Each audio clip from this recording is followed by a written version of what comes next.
வணக்கம். நம்ம நற்றினையில இன்னைக்கு 315வது பாட்டு பார்க்க போறோம். நெய்தல் திணை பாடல். அடுத்து 316 முல்லை, 317 குறிஞ்சி. இந்த 3 பாடலும் நம்ம இன்னைக்கு பார்க்கலாம். இது வந்து ஒரு பறத்தையினுடைய கூற்றாக வரக்கூடிய பாடல்.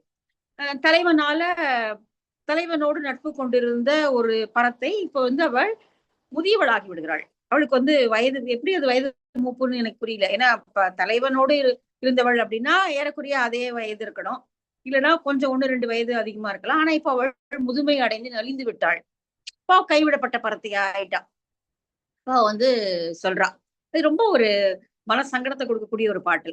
இந்த மாதிரி அதாவது அழகிருக்கும் பொழுது கூட வைத்துக்கொண்டு சீராட்டுவது என்பதும், அழகில்லாத போது முதுமை அடைந்து விட்ட பிறகு கைவிடப்படுவது என்பதும் தான் இயல்பா இருக்கிறது. எப்படி வந்து ஒரு தோணி சரியா ஓடல அல்லது ஓட்டையாயிடுச்சு அப்படின்னா அது எப்படி ஒரு ஓரமா நிறுத்திடுவாங்களோ, ஒரு பகடு மாடு வந்து இனிமே வேலை செய்ய முடியாது அப்படின்ற போது அதை எப்படி கொண்டு போய் ஒரு இடத்துல கொண்டு போய் விட்டுட்டு வந்துருவாங்களோ, அந்த மாதிரி பெண்கள் இந்த மாதிரி பெண்களும் கைவிடப்பட்டவர்களாக ஆயிடுறாங்க. அதனால நீ வந்து இவளை நல்லபடியாக பார்த்துக்கொள் என்று தலைவனிடம் தலைவியை சரியானபடி பார்த்துக் கொள்ளும்படியாக பரத்தை ஒருவள் சொல்வதாக இந்த பாட்டு அமைஞ்சிருக்கு. இந்த மாதிரி பாடல்கள் தான் உண்மையாகவே சங்க காலம்னா பொற்காலம், சங்க காலத்துல இதெல்லாம் இப்படி இருந்தது, அதெல்லாம் அப்படி இருந்தது என்று சொல்லி ஒரு பெரிய ஒரு நேர்மறையான சிந்தனை அது மேல விழிக்கும்படியான கருத்துக்கள்லாம் சொல்லப்படும் பொழுது எல்லா காலகட்டத்திலையும் வாழ்க்கை இப்படிதான் இருந்திருக்கு. பெண்களுடைய வாழ்க்கை இப்படிதான் இருந்திருக்கு, ஆண்களுடைய வாழ்க்கை இப்படிதான் இருந்திருக்கு. சோ இந்த அவல குரல்கள் எல்லாம் நம்ம படிக்கும் போதுதான் உண்மையாவே சமூகம் அப்படிங்கிறது வந்து ஒன்னும் பெரிய தேனும் பாலும் ஓடினதாகவோ பொற்காலமாகவோ எல்லாம் அது இல்லை. அங்கேயும் இதே மாதிரியான குரல்கள் ஒலிச்சுட்டு தான் இருந்திருக்கு அப்படிங்கிறது நமக்கு தெரிய வருது. இது ரொம்ப நல்ல அப்படிப்பட்ட ஒரு வித்தியாசமான ஒரு பாடல் இது. இந்த மாதிரி ஒரு பாட்டை நம்ம இது வரைக்கும் நற்றினையிலையோ குறுந்தொகையிலையோ படிக்கல. ஒரு பரத்தை சொல்வதை போல அமைந்த ஒரு பாடல். அப்புறம் அந்த காலத்துல இந்த மாதிரி வேண்டாது வழக்கிழந்து போகக்கூடிய, அதாவது பயனற்று போகக்கூடிய பொருட்களை அவங்க எப்படி என்ன மாதிரி பார்த்துட்டாங்க அப்படிங்கிறதும் இந்த குறிப்புல வருது. ஈண்டு பெரும் தெய்வத்து யாண்டு பல கழிந்தன பார்த்துரை புணரி அலைத்தலின் புடை கொண்டு முத்து வினை போகிய முறிவாய் அம்பி மூத்து வினை போகிய முறிவாய் அம்பி நல் எருது நடை வளம் வைத்தன உழவர் புல்லுடை காவில் தொழில் விட்டாங்கு நறுவிரை நன்புகை கொடார் சிறுவி ஞாழலோடு கெழிய புன்னையம் கொழுநிரல் முழவு முதற்பிணிக்கும் சுரைவ. இதுவரைக்கும் தலைவனுடைய ஊரை பற்றிய வர்ணனை. நன்றும் விழுமிதின் கொண்ட கேண்மை நொவ்விதின் தவறும் நன்கு அறியாயின் எம்போல் நெகிழ்தோள் கழுந்த கண்ணர் மலர் தீந்தனையர் நின் நயந்தோரே. உன்னால் நயக்கப்பட்டவர்கள் இந்த நட்பு சரியா இல்லாம போகும் அப்படின்னா இந்த மாதிரிதான் நாங்கள் கண்ணீர் விட்டு ஒகுத்து மலர் தீந்து போனதை போல ஆகிவிடுவோம். அதனால நீ வந்து தலைவியை கைவிடாதே அப்படின்னு சொல்ற மாதிரி பரத்தையினுடைய குரலாக இது இருக்கு. முதல்ல வரக்கூடிய அத்தனை வரிகளுமே வந்து தலைவனுடைய ஊரை பற்றிய வர்ணனையா வர்றது வந்து, மாடு இனிமேல் தொழில் பட முடியாது என்றால் அதை வந்து புல் இருக்கிற காட்டுல கொண்டு போய் விட்டுருவாங்களாம். அவங்களால பராமரிக்க முடியாது இனிமே. ஏன்னா அது ஒரு பெரிய இது ஒரு இந்தியா போன்ற விவசாய நாடுகள்ல இது ஒரு பெரிய கொஸ்டின் மார்க் தான். உழவுக்கு பயன்படாத மாடுகளை என்ன செய்வது, பால் மடி வற்றிய மாடுகளை என்ன செய்வது, இது ஒரு பெரிய கேள்விக்குறி. எல்லா காலத்திலையும் இந்த கேள்வி இருந்திருக்கு. இந்த பாட்டுல என்ன சொல்றா அப்படின்னா, புல் இருக்கக்கூடிய காட்டுல கொண்டு போய் அப்படியே விட்டுட்டு வந்துருவாங்க, அவ்வளவுதான். அப்படியே விட்டுறது. அது திரும்பி வீட்டுக்கெல்லாம் கூட்டிட்டு வர்றதெல்லாம் இல்ல. வீட்டுல வச்சு பராமரிக்கவும் முடியாது, அது ரொம்ப கூடுதல் செலவு சுமையும் கூட. அதனால அதை அப்படியே கொண்டு போய் புல் இருக்கிற காட்டுல, அதே அந்த ஒரு அறம் இருந்திருக்கிறது, புல் கொஞ்சமாவது விளைஞ்சிருக்கக்கூடிய காட்டுல கொண்டு போய் விட்டுட்டு வந்துடுறது. இப்போ அம்பினா நாவாய், ஓடம். இது என்ன பண்றது, இது வந்து நல்லா ஓடிட்டு இருக்கிற வரைக்கும் ஆற்றை கடக்க கடல்ல பயன்படும். அதுல ஏதோ ஒரு சின்ன ஒரு ஒடிசல் வந்து விட்டது, அது இனிமேல் பயன்படாது அப்படின்னா அது என்ன பண்ண முடியும். அதே அந்த துறையில இருக்கக்கூடிய ஞாழலும் புண்ணையும் வளர்ந்திருக்கக்கூடிய துறையில ஒரு ஓரமா கொண்டு போய் கட்டி வச்சிருவாங்களாம். அப்படியே ஒரு ஓரமா. இது மாட்டை ஒண்ணும் பண்ண முடியாது, மாட்டை அப்படி கட்டி வைக்க முடியாது, கொண்டு போய் காட்டுல விட்டுறாங்க. இங்க வந்து இதை கொண்டு போய் அந்த ஒரு ஞாழலும் புண்ணையும் இருக்கக்கூடிய அந்த மரத்தடியில கொண்டு போய் கட்டி வச்சிருவாங்க, அவ்வளவுதான். அது பயனற்றது, இனிமே அதனால ஒண்ணும் கிடையாது. மேபி குழந்தைகள் அது மேல ஏறி விளையாடலாம், அல்ல அங்க உட்கார்ந்து இருக்கிறவங்க சாஞ்சு உட்காந்துக்கலாம், அவ்வளவுதான் அதுக்கு பயன்படும். இப்படிதான் வாழ்க்கை ஆயிடுது. கைவிடப்பட்டவர்களுடைய வாழ்க்கை இப்படித்தான் ஒன்றும் இல்லாம ஆகிவிடுகிறது. அதனால தலைவனே, நீ உன்னுடைய தலைவியை நல்லபடியாக பார்த்துக்கொள். அவளுடைய அவளுடைய கைகளை விட்டு விடாதே அப்படின்னு சொல்ற மாதிரி இந்த பாட்டவ எழுதியிருக்கா. பொம்மூனார் எழுதியிருக்கார். ஈண்டு பெரும் தெய்வத்து ஆண்டு பல கழிந்தன. ஒவ்வொரு ஆண்டுக்கும் ஒரு தெய்வத்துடைய பெயர் வைத்திருக்கிறார்கள். இப்போ தமிழ்ல இருக்கக்கூடிய இந்த தமிழ் ஆண்டுன்னு சொல்லப்படக்கூடிய பிரபவ விபவ இதெல்லாமே பாத்தீங்கன்னா அதுல ஒரு தெய்வத்தினுடைய இது கொடுத்திருக்கும். பஞ்சாங்கத்துல பார்த்தோம் அப்படின்னா இந்த விபவ பிரபவ அப்படிங்கிறதுக்கு இந்த அதாவது ஒரு தமிழ் வருஷ பெயருடைய மாதத்தையும் அதாவது தமிழ் வருஷத்தினுடைய அந்த பெயருக்கு ஒரு தெய்வத்தை குறியீடா சொல்லுவாங்க. பஞ்சாங்கத்துல பார்த்தா தெரியும். இத்தனை கைகளை உடையவளாக, இத்தனை இதை உடையவளாக, அப்படிதான் அதுல டிபிக்ஷன் இருக்கும் பஞ்சாங்கத்துல. அதனுடைய இப்ப இந்த வருஷம் என்னவோ இப்ப குரோதி வருஷம் அப்படின்னா குரோதி வருஷத்தினுடைய தேவதை எப்படி இருக்கும் அப்படின்னு ஒரு டிபிக்ஷன் இருக்கும். இப்ப அதுதான் இவ சொல்றான். ஈண்டு பெரும் தெய்வத்தை ஆண்டு பல கழிந்தன. ஒவ்வொரு வருடம் தெய்வத்தினுடைய பெயர்களை கொண்ட ஆண்டுகள் ஒவ்வொன்றாக கழிந்து கொண்டே போகின்றன. சோ வயசாகுது. பார்த்துரை புணரி அலைத்தலின் புடை கொண்டு மூத்துவினை போகிய முறிவாய் அம்பி.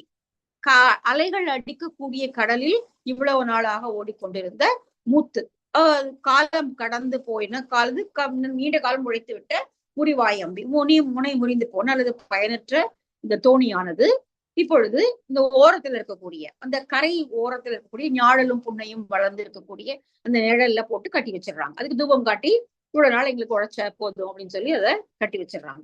அதே போல நல் எருது நடை வளம் வைத்தன. இனிமேல் நல்ல எருதாக இருந்த அந்த எருது இனிமேல் அதனால முன்னை போல வேலை செய்ய முடியாது அப்படின்னும் போது அதை வச்சு இப்படி பராமரிக்க முடியாது. ஒரு ஓரத்தை கட்டி போட முடியாது. அதுக்கு சோறு தண்ணி கொடுத்துதான் ஆகணும். அப்ப கொண்டு போய் காட்டுல விட்டுடுறாங்க. அதுதான் இங்க சொல்றா. புல்லுடை காவில் தொழில் விட்டாங்கு. புல் இருக்கக்கூடிய காடு தோட்டம் எது வேணா வச்சுக்கலாம். அங்க கொண்டு போய் எப்படி விட்டுடுறார்களோ கொஞ்சமாவது ஏதோ ஒரு நல்ல மனசு இருக்கு. பயன்படாம போனவற்றையும் இப்படி ஏதோ ஒரு வகையில அதை கழித்து விட வேண்டும் என்பதற்கு இப்படி செய்யக்கூடிய நாட்டை சேர்ந்தவனை. நறுவிரை நன்புகை கொடார் சிறுவி ஞாழலோடு கெழிய புன்னையம் கொடுநிழல். நன்றாக நிழல் தழுவி இருக்கக்கூடிய அந்த கரை ஓரத்துல அந்த அம்பியை கட்டி வச்சிடுறாங்க. நாவாயை கட்டி வைத்து விடுகிறார்கள். முழவு முதற் பிணிக்கும் துறைவ. இப்படி இருக்கக்கூடிய துறையை சார்ந்த தலைவனே. நன்றும் விழுமுதின் கொண்ட கேண்மை நொவ்விதின்.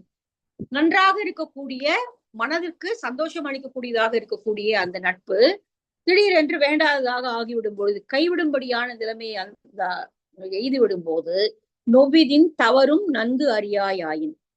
அப்படி ஆகிவிட்ட அப்படி ஒரு நிலைமை வந்துருச்சு அப்படின்னா உனக்கு ஒண்ணும் சிரமம் இல்லை, நீ பாட்டுக்கு வேற இடத்த பார்த்து போயிடுவ. ஆனால் எம்போல் நெகிழ்தோள், நெகிழ்கின்ற தோள்களை உடையவர்களாக இவ்வளவு நாள் வரைக்கும் அப்படி பனைத்தோள்களாக இருந்த அழகு பொருந்தியவளாக இருந்த அவளுடைய நிலைமை இப்பொழுது முன்னை போல இல்லை. நெகிழ்தோள் கழுந்த கண்ணர், கண்களிலிருந்து நீர் வழிந்து கொண்டே இருக்கக்கூடிய துன்ப நிலையை அவர்கள் எய்தி விடுகிறார்கள். மலர் தீந்தனையர் நின் அயந்தோடி. மலர் தீந்தனையர், மலரை தீயில போட்டா எப்படி அது வாடி போகுமோ அது போல நிலைமையுடையதாக உன்னால் நயக்கப்பட்டவர்கள் ஆகிவிடுவார்கள். அதாவது நீ புறக்கிற அளவிற்கு அவர்களுக்கு நலன் உண்டு, நீ கைவிட்டு விட்டாய் என்றால் அவர்களுடைய நிலைமை இதுதான். அதனால இதை நீ எனக்கு செய்தது போல இவளுக்கும் செய்யாதே. இப்ப இவ பரத்தை, அதனால ஆனால் தலைவியையும் நீ அப்படி செய்து விடாதே அப்படின்னு சொல்வதை போல தன்னுடைய ஒரு நிலைமையினுடைய அவல நிலையையும் இங்க பரத்தை சொல்கிறாள். அதுதான் அம்மூனாருடைய இந்த பாடல ஒழிக்கக்கூடிய குரல். ஈண்டு பெரும் தெய்வத்து யாண்டு பல கழிந்தன பார்த்துரை புணரி அலைத்தலின் புடை கொண்டு மூத்து வினை போகிய முறிவாய் அம்பி. நல் எருது நடை வளம் வைத்தன உழவர் புல்லுடை காவில் தொழில் விட்டாங்கு. நறுவிரை நன்புகை கொடார் சிறுவி ஞாழலோடு கெழிய புன்னையம் கொடுநிழல். புன்னையம், நாழலும் புன்னையும் பக்கத்துல இருக்கிறதுனால நல்லா குழுவிய நிழலாக அடர்த்தியான நிழலாக இருக்கக்கூடிய கடற்கரை ஓரம். முழவு முதற் பிணிக்கும் துறைவ. நன்றும் விழுமிதின் கொண்ட கேண்மை நொவ்விதின். நொவ்விதில்னா அது நைந்து போய்விட்டது என்றால் நன்றாக ஆரம்பித்து நன்றாக சென்று கொண்டிருக்கக்கூடிய நட்பு அல்லது இங்க கேண்மை என்பது இங்கு காதல் அன்பு. நொவ்விதில் நொய்ந்து போய்விட்டது என்றால் இனிமேல் வேண்டாததாக ஆகிவிட்டது என்றால் நீ அவளை கைவிட்டு விடுவாய். அப்போ தவறும் நன்கு அறியாயின் எம்போல் நெகிழ்தோள் கழுந்த கண்ணர் மலர் தீந்தனையர் நின் நயந்தோரே. உன்னால் புறக்கப்பட்டவர்கள் இப்பொழுது கைவிடப்பட்டவர்களாக இப்படி ஒரு அவல நிலைக்கு ஆளாகி விடுவார்கள். எனவே எங்களுக்கு இப்ப எனக்கு அந்த நிலைமைதான் வந்துருச்சு, தலைவியையும் நீ அப்படி கைவிட்டு விடாதே அப்படின்னு சொல்லி சொல்றான். தலைமகனை பரத்தை நொந்து சொல்லியது அப்படிங்கிறதுதான் இந்த பாடலுடைய துறை. சரி, அடுத்த பாடல் இடைக்காடனார் எழுதிய பாடல். இடைக்காடனருடைய பல பாடல்களை நம்ம முன்னாடி பார்த்திருக்கோம். இது முல்லைத்திணை பாடல். இங்க வந்து முல்லை அரும்புகள் மொட்டு வைக்கும் போது உன்னுடைய பல்லை ஒத்த, உன்னுடைய அழகான பற்களை ஒத்த முல்லை அரும்புகள் மொட்டு வைக்கும் போது நான் வந்து விடுவேன். தான் மொட்டு வைக்கும். அந்த மொட்டுகள் அரும்பும் போதே கார்காலம் தொடங்கி விட்டதற்கு அறிகுறி, நான் கண்டிப்பா வந்துருவேன் அப்படின்னு சொல்லிட்டு தலைவன் போயிருக்கான். ஆனா இங்க முல்லை மொட்டுகள் அரும்பி விட்டன. பூ மொட்டு வச்சு அரும்பவே ஆரம்பிச்சிருச்சு. அப்ப இவளுக்கு ஒரே கவலை, என்னடா இது சொல்லிட்டு போன காலம் வந்துருச்சு, இன்னும் வரலையே அவன் அப்படின்னு. அப்போ தோழி வந்து அவளை ஆற்று வைக்கிறாள். அதெல்லாம் நீ கவலைப்படாத, அவன் வந்து உன்னுடைய நல்ல நெற்றியை நீவி, மதி போன்ற உன்னுடைய நெற்றியை நீவி, உன் பற்களை போன்ற முல்லைகள் பூக்கும் போது நான் வந்துருவேன்னு சொல்லிட்டு போயிருக்கான். இது வந்து இந்த எழிலி, இந்த மேகத்துக்கு அதெல்லாம் தெரியாது இல்லையா, அதனால அது வந்து கார்காலம் என்று நினைத்து அது தவறாக மழை பெய்கிறது. நம்ம ஏற்கனவே இதுல கூட ஒரு பாட்டு பார்த்திருக்கோம், யானோ தேரேன் அவர் பொய் வழங்கலரே, காணம் காரென கூறினும் யானோ தேரேன் அவை பொய் வழங்கலரே. காடு எல்லா அறிகுறிகளையும் காட்டுகிறது, மழைக்காலம் வந்து விட்டதற்கான அத்தனை அறிகுறிகளும் காட்டில் தோன்றிவிட்டன. ஆனால் அவன் என்ன சொல்றா அப்படின்னா, காடு பொய் சொல்லுது, அவன் பொய் சொல்ல மாட்டான், என் தலைவன் பொய் சொல்ல மாட்டான், யானோ தேரேன் அவை அவர் பொய் வழங்கல, அவன் பொய் சொல்ல மாட்டான், காடு பொய் சொல்லுது, காடு சும்மா ஏமாத்துறது அப்படிங்கிறான். கிட்டத்தட்ட இந்த பாட்டு அதே மாதிரியான ஒரு பாடல் தான். மடவது அம்ம மணி நிற எழிலி, மலரின் மொவ்வல் நலம் வர காட்டி, கயலேர் உண்கண் கணம் குழை, இவை நின் எயிறு ஏர் பொழுதின் ஏய் தருவேன் என, கண்ணகன் விசும்பின் மதியென உணர்ந்த நின் நல் நுதல் நீவி சென்றோர் தம்நசை வாய்த்து வரல் வாரா அளவை, அத்த கல்மிசை அடுக்கம் புதைய கால் வீழ்த்து தளி தரு தன்கார் தலையி விழி இசைந்தன்றால் வியல் இடத்தானே. வியலிடம்னா இந்த அகன்ற இடத்தில் விழி இசைந்தன்றால், விழினா இடி, இடியினுடைய ஓசை கேட்கிறது. நன்றாக கருவுற்று சூழுற்று இருக்கக்கூடிய மேகம் நல்ல சார்ஜா இருக்கு. ரெண்டு இடிச்சுக்கும் போது அதனுடைய, அதாவது மழை பெய்ய போகிறது, இடி இடிச்சா கண்டிப்பா மழை பெய்ய போகுது. விழி இசைந்தென்றால் அது குரல் எழுப்புகிறது, இடி இடித்து குரல் எழுப்புகிறது. தளி தரு தந்தார் தலையி, இங்க வந்து கல்மிசை அடுக்கம் புதைய கால் விழுந்து, இந்த கல்மிசை அடுக்கம் பாறைகள் நிறைந்திருக்கக்கூடிய இந்த மலையடுக்கத்தில் நன்றாக காலூன்றி மழை பெய்வதற்கான அத்தனை அறிகுறிகளோடு இடி இடித்து மழையானது வர ஆரம்பித்து விட்டது. ஆனால் இது இந்த மேகம் என்பது அறிவற்றது, இந்த மேகத்துக்கு கொஞ்சம் அறிவில்லை, இது சரியான கார்காலம் கிடையாது. சரியான கார்காலமாக இருந்தா அவன் வந்திருப்பான், அவன் வரல இன்னும், அதனால இது சரியான கார்காலம் அல்ல. அதனால மடவது அம்மா மணி இழை எழிலி, இது ஒரு மடமை பொருந்தியது, அதுக்கு அவ்வளவு அறிவில்லை, இன்னும் சரியான காலம் வராமலேயே அது வந்து பெய்ய ஆரம்பித்து விட்டது, நீ கவலைப்படாத. மணி நிற எழிலி, கார் போன்றது நல்ல கருநிற எழிலி, எழில்னா மேகம், மணி நிறம் கருமையான நிறம் பொருந்திய மேகங்கள் இப்பொழுது மழை பெய்ய ஆரம்பித்து விட்டன. அவன் என்ன சொல்லிட்டு போனான், மலரின் மொவ்வல் நலம் வர காட்டி, மலரினுடைய மொவ்வல் மொட்டு, முல்லையினுடைய மொட்டை காட்டி, கயலேறு உண்கண் கணம் குழை, கயல் போன்ற மீன்களை போன்ற அழகான கண்களையும் கணம் குழையையும் உடையவளாகிய தலைவியே, இவை நின் எயிறு ஏர் பொழுதின் ஏய் தருவேன், உன்னுடைய பற்களை போல இந்த முல்லை முட்டுக்கள் வளர தொடங்கும் இல்லையா, அப்ப நான் வந்துருவேன் என்று சொல்லி அவன் கிளம்பி சென்றான். கண்ணகன் விசும்பின் மதியென உணர்ந்த நின் நல்லுதல் நீவி சென்றோர், பறை இந்த வானத்துல இருக்கிற நிலா மாதிரி இருக்கக்கூடிய உன்னுடைய நெற்றியை நீவி தடவி விட்டு அவன் உன்னை சமாதானப்படுத்தி விட்டு சென்றான். இப்ப வானத்துல நிலா இருக்கு அப்படின்னு காட்டுறான். இப்ப வானத்துல நல்லா இருக்குன்னா மழை வர போறது இல்லை அப்படிங்கிறதை நீ புரிஞ்சுக்கணும். கண்ணகன் விசும்பின் மதி என உணர்ந்த நின் நல்லுதல் நீவி சென்றோல் தம் நசை வாய்த்து வரல் வாரா அளவை, நம்ம கிட்ட சொல்லிட்டு போன அளவிற்கு கால அளவு வந்துட்டு அவன் இன்னும் வராத போதும் இந்த எழிலிக்கு அதுக்கான அறிவெல்லாம் இல்லை.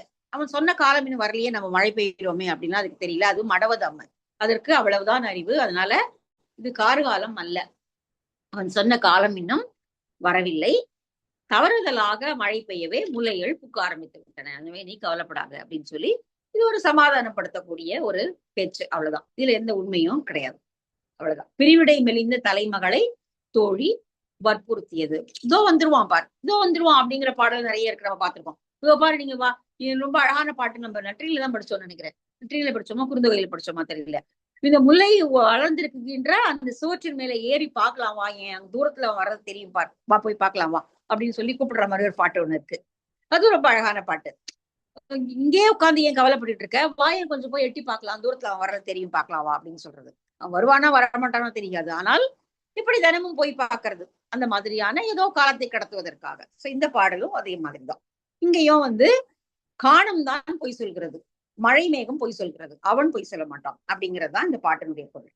மடவது அம்மா மணி நிற எழிலி, மலரின் மொவ்வல் நலம் வர காட்டி, கயலேர் உண்கண் கணங்குழை, இவை நின் எயிறு ஏர் பொழுதின் ஏய் தருவேம் என கண்ணகன் விசும்பின் மதியென உணர்ந்த நின் நல்லுதல் நீவி சென்றோர் தம்நசை வாய்த்து வரல் வாரா அளவை, அத்த கல்மிசை அடுக்கும் புதைய கால் வீழ்த்து தளி தரு தன்கார் தலையி விழி இசைந்தென்றால் வியல் இடத்தானே. அவன் வரக்கூடிய நாள் இன்னும் வரலங்கிறது தெரிய வேண்டாமா? அது வராம அது பாட்டுக்கு இடி இடிச்சு கீழே கால் ஊன்றி வருவதை போல நீர்த்துளிகளை அது பெய்ய ஆரம்பித்து விட்டது. இது மடவது எழிலி அப்படின்னு சொல்லி மேகத்தை அவள் குறை சொல்கிறாள். சரி, அடுத்த பாடல் குறிஞ்சி. மதுரை பூவண்ட நாகன் வேட்டனார் அப்படிங்கிறவர் எழுதின பாடல் இது. குறிஞ்சி தோழி கூற்று. இது நம்ம முன்னாடி பார்த்த பாடல்கள் மாதிரியே தான் இந்த பாட்டு. திணை முற்றிவிட்டது. திணை முற்றி அதனுடைய மேல இருக்கக்கூடிய தோடுகள் எல்லாம் இப்பொழுது காய்ந்து ஓசை, அருவியினுடைய ஓசையை போல ஒலி எழுப்ப ஆரம்பித்து விட்டன. கிட்டத்தட்ட கொய்ப்பதம் வாய்த்து விட்டது. அவ்வளவுதான், இனிமே முடிஞ்சு போச்சு. திணைப்புணம் காப்பதற்கான வேலைகள் எல்லாம் முடிஞ்சு போயாச்சு. திணைப்புணம் காக்க வந்ததுனாலதான் இவர்கள் அருவியில் நீராடினார்கள், சுனை மலர்களை பறித்தார்கள், தலைவனை பார்த்தார்கள், அங்க வந்து கடவுள காதல் கொண்டார்கள். இப்ப வீட்டுக்கு போயாச்சு அப்படின்னா இனிமே எந்த சாக்க சொல்லியும் இந்த பக்கம் வர முடியாது. அவங்களுடைய எல்லை இனிமே வீட்டை ஒட்டிதான். வீட்டு பக்கத்துல இருக்கக்கூடிய இடங்கள்ல மட்டும்தான் போலாமே, அதுக்குதான் அனுமதி உண்டே ஒழிய அங்க இருந்து வேலை இல்லாத போது கிளம்பி திணைப்புணம் திணைப்புணம் முடிஞ்சு போச்சு பரவாயில்ல நாங்க அருவியில போய் நீராடிட்டு வரோம்னா வர முடியாது. திணைப்புணம் காக்க வரும்போதுதான் அருவிக்கு வர முடியும். அதுதான் அவங்களுடைய வாழ்க்கை நிலை. அதனால முடிஞ்சிருச்சு, எங்களுடைய திணை முற்ற ஆரம்பித்து விட்டது, நாங்கள் வீடு திரும்ப போகிறோம், என்ன செய்ய போகிறாய் நீ? இப்படியே வந்து இத்தனை நாள் நாங்க வந்துட்டு இருந்தோம், இங்க வந்து நீ என்ன பாத்துட்டு இருந்த, இப்ப நாங்க வீட்டுக்கு போயிடுவோம், என்ன பண்ண போற அப்படின்னு சொல்லி இங்க தோழி கேட்கிறான். அதான் இந்த பாடல். அதோட இவ வீட்டுக்கு திரும்பினாள்னா இவ கண்கள் இந்த குவளை மலர் போல, இப்ப நீங்க விளையாடி மகிழ்ந்தீர்களே இந்த சுனையில் பூத்திருக்கக்கூடிய குவளை மலர் போன்ற இவருடைய கண்களில் நீர் வடியும். அது அம்மா பாத்துருவா, அம்மாக்கு நிச்சயமா தெரிஞ்சிரும், அம்மா கண்டுபிடிச்சிருவா, தாய் கண்டுபிடிச்சிருவா. இப்ப இவருடைய மலர் போன்ற கண்கள் இருந்து நீர் வழியுமே, அதுக்கு என்ன செய்வது, அதை எப்படி தடுப்பது அப்படின்னு சொல்லி தோழி இங்க தலைவனை பார்த்து கேட்கிறான். தலைவியை திருமணம் செய்து கொள்ளாமல் களவிலே வந்து ஒழுகும் தலைவரிடம் தோழி, மலைநாடனே நீங்க எங்கள் மேல் தலைவி மேல் கொண்ட காதலை அன்னை அறிந்தால் இவளுடைய கண்கள் நீர் வடியுமாறு வந்து வேறுபாடு கொள்வாள், எனவே சீக்கிரமாக திருமணம் செய்து கொள் அப்படின்னு சொல்லி கேட்கிறான். அதான் இந்த பாடல். நீடு இரும் சிலம்பின் பிடியோடு புணர்ந்த பூம்பொறி ஒருத்தல் ஏந்து கை கடுப்ப கோடு தலை வாங்கிய நீடு குரர் பைந்தினை, பவழச் செவ்வாய் பைங்கிளி கவரும் உயர்வரை நாட. இது தலைவனுடைய நாட்டை பற்றிய வர்ணனை. நீ நயந்தோள் கேண்மை அன்னை அறிகுவள் ஆயின் பனி கலந்து என் ஆகுவது கொள் தானே, எந்தை ஓங்குவரை சாரல் தீன் சுனை ஆடி ஆயமொடு குற்ற குவளை மாயிதழ் மாமலர் புறையிய கண்ணே. எந்தை ஓங்குவரை சாரல், எங்களுடைய தந்தை, நீயும் உயர்மலை நாடன்தான், நாங்களும் பெரிய மலை நாட்டை சேர்ந்தவர்கள் தான், ரெண்டு பேரும் ஒரே மலை நாட்டை சேர்ந்தவர்கள். நம்ம எத்தனையோ சங்க பாடல்களை பார்த்திருக்கோம். அந்தந்த அந்தந்த இனத்தை சேர்ந்தவர்கள் தான் அவங்களுக்கு கல்யாணம் பண்ணிருக்காங்க, காதலிச்சிருக்காங்க. குறிஞ்சி நிலத்தை சேர்ந்தவன் தான் குறிஞ்சி நில பெண்ணை பார்த்திருக்கிறான், நீரில் சேர்ப்பன் தான் இந்த பரதவ மகளை பார்த்திருக்கிறான். அப்படிதான். சோ நீ வந்து உயர்மலை நாடன், எங்களுடைய தந்தையினுடைய மலைநாடும் மிகப்பெரியது. எந்தை ஓங்கு வரைச்சாரல், ஓங்கு பெரிய மலைச்சாரல்களை உடைய எங்களுடைய தந்தையினுடைய மலை நாட்டில் தீம் சுனை ஆடி இனிமையான, இப்ப இவங்க மலைச்சாரல் இருக்கிற இடத்துக்கு தான் அவன் வந்திருக்கான், இவங்க அந்த இடத்துக்கு போல. தீம் சுனை ஆடி ஆயமோடு குற்ற குவளை மாயிதழ் மாமலர் புறைய கண்ணி, அங்க நாங்கள் பறித்து விளையாடி மகிழ்ந்தோம் அல்லவா குவளை மலர்களை, சுனை நீர்ல இருக்கக்கூடிய குவளை மலர்கள். அந்த குவளை மலர்கள் இவருடைய கண்களை ஒத்தவை, இவருடைய கண்கள் அந்த குவளை மலர்களை ஒத்தவை. இப்ப இந்த கண்ல இருந்து நீர் வர ஆரம்பிச்சதுன்னா நான் என்ன செய்யறது அப்படின்னு கேட்கிறான். அன்னை அறிகுவள் ஆயின் நான் என்ன ஆகுவது கொள், பனி கலந்து என்ன ஆகுவது கொள் தானே, பனி அந்த மலரில் பனி நிற்பதை போல இவருடைய கண்களிலிருந்து கண்ணீர் இனிமேல் வர தொடங்கி விட்டது என்றால் நாங்கள் என்ன செய்வது, அன்னையும் அறிந்து கொண்டு விடுவாள். இவ அழறத பார்த்தாள்னா அன்னைக்கும் தெரிஞ்சு போயிடும், அப்ப என்ன செய்யறதுன்னு தெரியலையே, நீ என்ன பண்ண போற அப்படின்னு கேக்குறா. நீடு இரும் சிலம்பின், நீண்ட நெடிய சிகரங்களை உடைய அந்த சிலம்பில் மலைச்சாரல்ல பிடியோடு புணர்ந்த பூம்பொறி ஒருத்தல், புள்ளிகளை உடைய முகத்தை உடைய யானை. யானையுடைய முகத்தை நல்லா பார்த்தோம்னா நிறைய புள்ளிகள் இருக்கும். அந்த களிறு பிடியோடு சேர்ந்து, பெண் யானையோடு சேர்ந்து மகிழ்ந்திருக்கக்கூடிய களிரினுடைய தும்பிக்கையை போன்ற திணை. அவ்வளவு அவ்வளவு தடிமனா இருக்கு திணை, அப்படி வளர்ந்திருக்கிறது. நல்ல தும்பிக்கையினுடைய தடிமனை ஒத்த திணை வளர்ந்திருக்கிறது. இப்ப நல்லா அது வளர்ந்து இப்ப அது வந்து கொய்ப்பதற்கு வந்து விட்டது. பூம்பொறி ஒருத்தல் ஏந்து கை கடுப்பு, அதனுடைய நீண்டிருக்கக்கூடிய தும்பிக்கையை ஒத்து பருமனாக ஆகிவிட்ட அந்த திணை. தோடு தலை வாங்கிய நீடு குரர் பைந்தினை, எவ்வளவு அழகா விவரிக்கிறார் பாருங்க. தோடு தலை வாங்கிய, தோடு அதனுடைய மேல் இலை இப்பொழுது காய்ந்து விட்டது. அந்த திணையை மூடி இருக்கக்கூடிய அந்த தோடு இப்பொழுது காய்ஞ்சு விட்டது. அது இப்போ ஏற்கனவே முன்னாடி பாட்டுல பார்த்தோம் இல்லையா, அது வந்து கடல் அருவியை போல ஒலி எழுப்புகிறது, சலசல சலன்னு சத்தம் போடுது அப்படின்னு. தோடு தலை வாங்கிய நீடு குரர் பைந்தினை. நீடு குரர், குரர்னா அந்த கொத்து மேல இருக்கக்கூடிய கொத்துக்கு தான் குரல், அப்படி நீடு குரல் நல்லா நீண்டு வளர்ந்து இப்பொழுது அது மேல் இலைகள்லாம் காஞ்சு பொய்ப்பதத்துக்கு அது வந்து விட்டது. பவழச் செவ்வாய் பைங்கிளி கவரும் உயர்வரை நாடர், அந்த இப்பொழுது முற்றிய திணைகளை பசிய வாயையுடைய, சிவந்த வாயையுடைய பசிய கிளிகள் கவர்ந்திருக்கின்றன, கவர்ந்து கொள்கின்றன. அப்படிப்பட்ட மலை நாட்டை சேர்ந்தவனே, வேற ஒருத்தருடைய திணைய பைங்கிளி எங்கிருந்தோ வந்து கவர்வதை போல நீ எங்கிருந்தோ வந்து எங்க தலைவியை கவர்ந்து கொண்டாய் அப்படிங்கறத சொல்றான். திணை எங்களோடது, பைங்கிளி வேற எங்கிருந்தோ வந்திருக்கு இல்லையா, அதே போல எங்களுடைய தலைவியை நீ வந்து கவர்ந்து கொண்டாய் காதலால.